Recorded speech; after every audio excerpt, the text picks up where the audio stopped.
En un mundo a la deriva, cuando la búsqueda e intentos humanos no bastan, solo una es la fuente de esperanza que llenará todo su ser. Es Dios, quien con su palabra viva y eficaz le habla hoy. Con ustedes, el pastor Óscar Velázquez.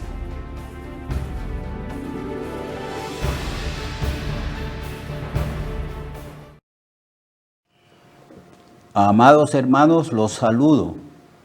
En el nombre de Jesús, para mí es un grande privilegio el poder entrar a sus hogares y hablarles de la palabra del Señor. Es un enorme privilegio el ser heraldo, el ser embajador de Cristo e ir a varios lugares y por varios medios de comunicación hacia las personas y sobre todo hacia los hermanos y edificarles con la sana doctrina. Estamos pues hablando sobre el plan eterno de la salvación, un plan que tiene su origen en la eternidad pasada y su culminación en la eternidad futura. Eso es algo maravilloso porque estamos en Cristo y en Cristo estamos desde antes de la fundación del mundo. La Biblia dice que Cristo es el Cordero de Dios inmolado desde antes de la fundación del mundo. Es un plan maravilloso que ha sido llevado a cabo dentro del tiempo, dentro de la historia del ser humano. Pero que el plan se elaboró fue fuera del tiempo, desde la eternidad. Esos son conceptos que nosotros no podemos entender a cabalidad, pero Dios es eterno. Él no tiene principio, no tiene fin. Él lo llena todo. Él no fue creado. Él es el creador y tiene vida y existencia en sí mismo. Muy bien, entonces estamos hablando de que en el plan eterno Dios nos llamó. Y ya hemos tratado de explicar en qué consiste ese llamamiento y que el agente de ese llamamiento es Dios mismo, es la tercera persona de la divinidad. Es el Espíritu Santo que ha venido a morar en nosotros. Y es el Espíritu Santo quien nos usa como instrumento a nosotros para predicar el Evangelio y para convencer al mundo de pecado por cuanto no creen en Cristo, de justicia por cuanto yo voy al Padre y no me veréis más, de juicio por cuanto el Dios de este siglo, Satanás, ha sido ya echado fuera y ha sido ya vencido. Bien, entonces a los que predestinó, a estos llamó. Y el Señor continúa llamando y llamando y llamando a todos los predestinados hasta la culminación de este plan. Y a los que llamó, a estos también justificó. En los capítulos anteriores, capítulo 4, 5, habla de la justificación. Pablo habla de cómo nosotros fuimos declarados inocentes en lugar de ser declarados culpables. Y que la razón por la cual el juez de toda la tierra nos declara sin culpa, nos declara inocentes, es porque Cristo llevó la culpa nuestra y también llevó nuestros pecados sobre su cuerpo en el madero. Y que no solamente el Señor expía los pecados de nosotros y muere por nuestros pecados en la cruz, sino que también Él nos otorga su justicia perfecta y nos otorga su santidad perfecta, nos acredita su justicia. De la misma manera que nuestros pecados fueron acreditados o llevados o puestos o remitidos a la persona de Cristo. Y Él fue castigado con la muerte por causa de nuestros pecados, porque Él pagó la pena de nuestros pecados, que es la muerte. Resucitó al tercer día por cuanto Él no pecó y era imposible que la muerte lo pudiera retener. Y una vez resucitado, el Señor otorga a todos los que creemos en Él, nos otorga su justicia. Justificados pues por la fe en la persona de Cristo, tenemos paz para con Dios por medio del Señor. Entonces, se nos acredita la justicia de Cristo. Dios nos ve a través o revestido de la justicia perfecta de Cristo, su obediencia perfecta.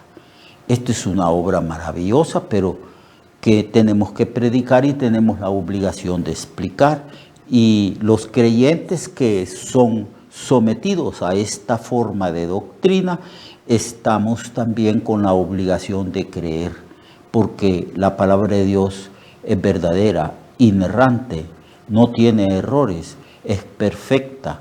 Esta palabra maravillosa son palabras de vida eterna, como dijo Pedro, y son palabras que nos revelan su voluntad y nos hablan de la herencia que hemos recibido de Cristo, y nos explican lo que significa esta obra redentora.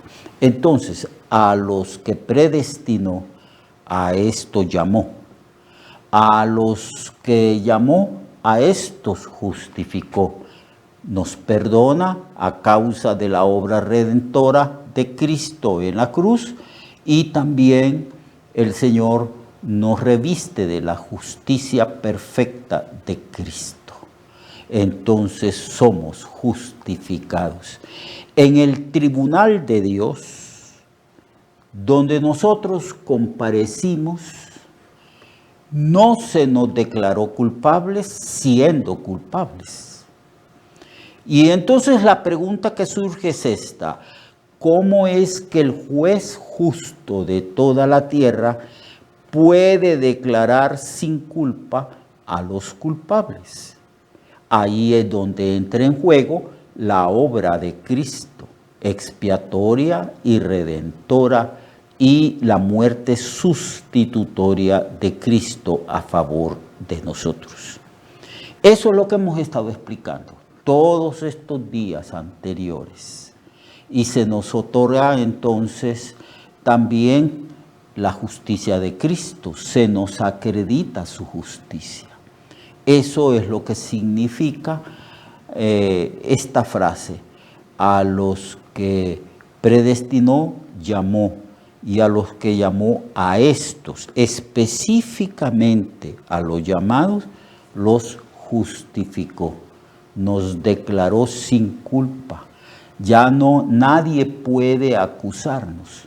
No hay ningún tribunal humano, ni ningún juez humano, ni tampoco hay ningún tribunal en el cielo o en cualquier otro lugar o en el infierno. Ya no hay nadie que pueda acusarnos con éxito. Sí, nos pueden acusar, pueden decir un montón de cosas de nosotros, pero las acusaciones son infundadas, porque la obra redentora de Cristo es perfecta. Con un solo sacrificio hizo perfectos a los santificados. La obra del Señor es pero maravillosa, perfecta, y no hay parlamento, no hay tribunal, no hay juez, no hay ángel.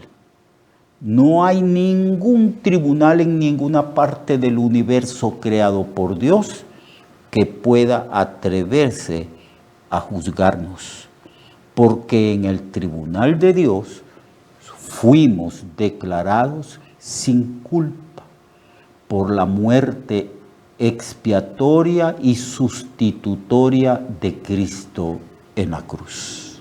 Obra perfecta. Por eso dice: a los que llamó, a estos justificó. Y el tercer eslabón, ¿verdad? Primero conoció, es el primer eslabón de la cadena de la salvación. nos conoció. A los que conoció, predestinó. Es el segundo eslabón de la cadena. A los que predestinó, lo llamó. Es el tercer eslabón de la cadena de salvación. Y a los que llamó, a estos justificó. Es el cuarto eslabón de la cadena. Y falta otro eslabón, es la glorificación. Y a los que justificó, a estos también glorificó. Pablo, para enfatizar que el plan de Dios tiene que realizarse, que no hay nada ni nadie que pueda frustrar el plan de salvación de Dios, que nadie puede vencer a Dios. Entonces Pablo da por hecho que ya se efectuó ese último paso, ese último eslabón de la cadena de la salvación. A los que justificó, a estos glorificó.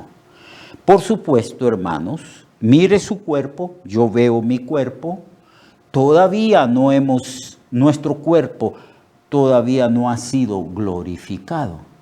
Todavía no se ha efectuado la resurrección.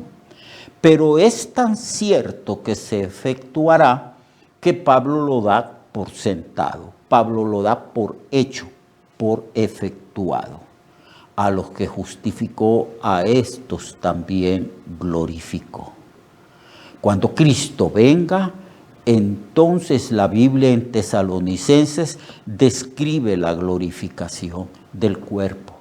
Los muertos en Cristo oirán la voz del Hijo de Dios, y los muertos en Cristo resucitarán primero. Luego nosotros, que si aún estamos vivos, seremos transformados en un abrir y en un cerrar de ojos. Transformado el cuerpo natural por un cuerpo espiritual, el cuerpo que se corrompe y es débil por un cuerpo glorioso, apto para vivir la eternidad. Eso es lo que se llama la glorificación. Ese es el último eslabón de la cadena de la salvación. Entonces, todos esos pasos del plan de Dios tienen que llevarse a cabo. Tienen que llevarse a cabo. Y como es Dios, ¿y acaso Dios puede ser derrotado? ¿Acaso alguien puede impedirle a Dios que no efectúe este plan? No hay nadie que pueda oponerse. El Señor es omnipotente. Nadie.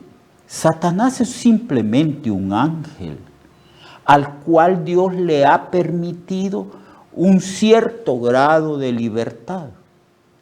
Pero nada ni nadie puede frustrar los planes, propósitos y decretos de Dios.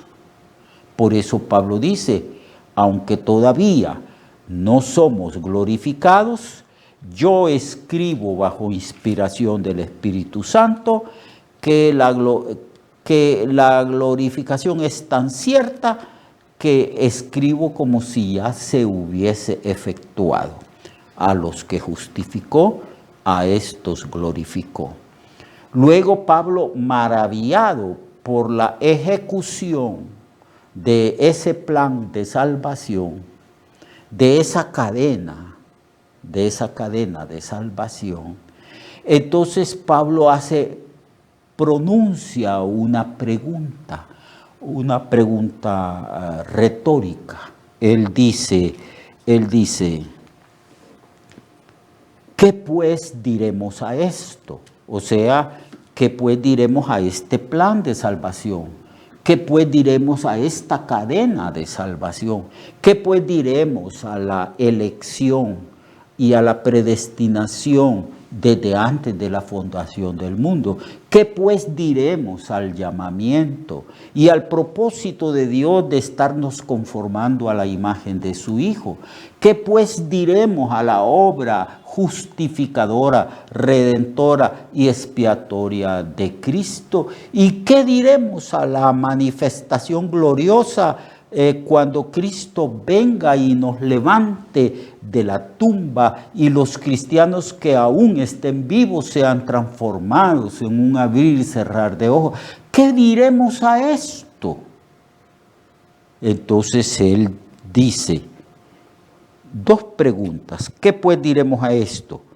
Si Dios es por nosotros, si está a favor de nosotros, si ese plan eterno es un plan a favor de nosotros, los escogidos, los elegidos, los predestinados, los llamados, los justificados y los glorificados.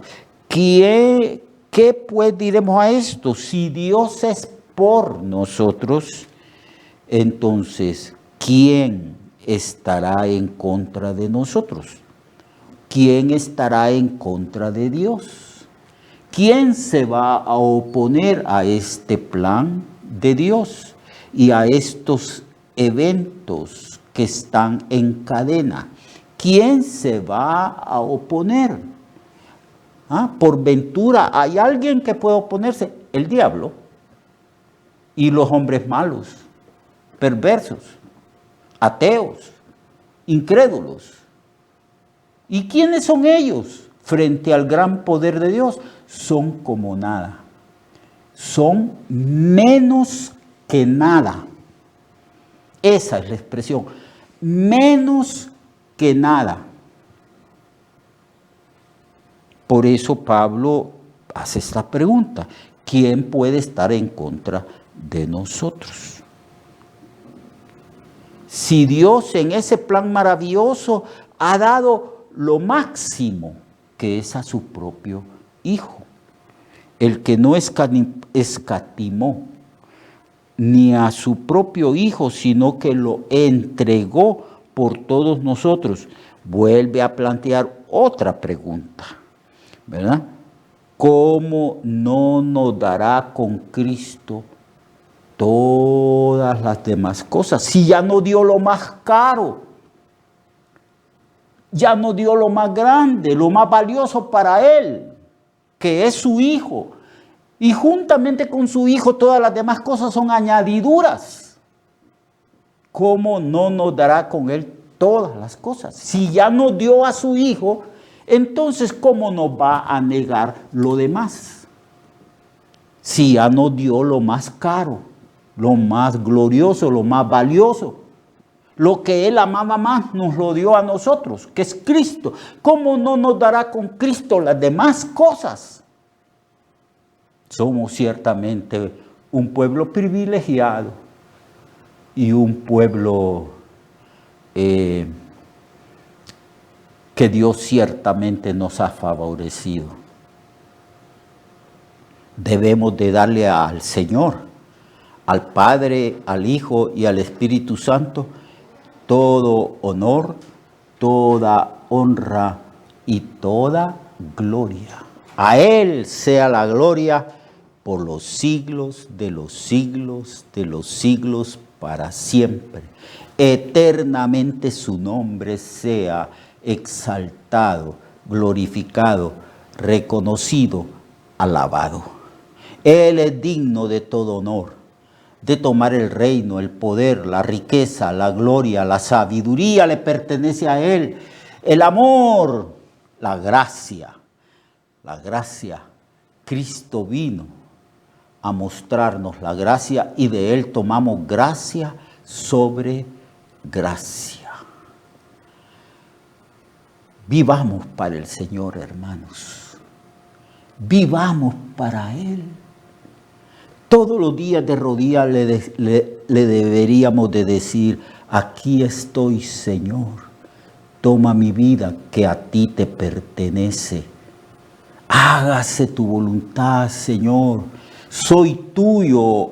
Y si es mujer, soy tuya, Señor. Que se cumpla tu voluntad, porque su gracia ha sido maravillosa. No hay palabras con las que podamos expresar nuestra gratitud y nuestro amor a Él. Amémosle, obedezcámosle, hagamos su voluntad, vivamos para Él, porque de Él somos. Nos compró con un gran precio de sangre, de sufrimiento y de muerte en una cruz. A Él pues sea el honor, la honra y la gloria por los siglos de los siglos. Amén. Dios les bendiga.